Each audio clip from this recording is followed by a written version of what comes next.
এটা তাড়াতাড়ি হবে স্যার, একটু বড় আছে তো স্যার। এর আগে এগুলো কি ছোট বনা হয়েছিল না বড়? এর আগে সাইজ ছোট লাগাইছিল স্যার, নতুন লাগাইছিল। আচ্ছা, সবই কিন্তু নিবা? হ্যাঁ জি স্যার, সবই নিব, কোনোটাই বাদ দিবা না? সবই নিব, সবই হবে। গুড।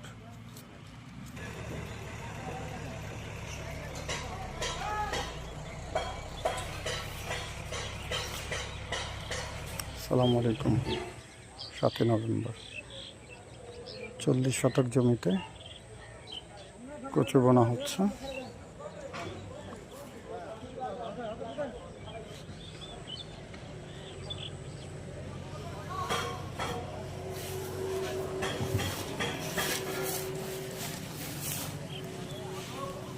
একটা 60 পয়সা করে কেনা হয়েছে।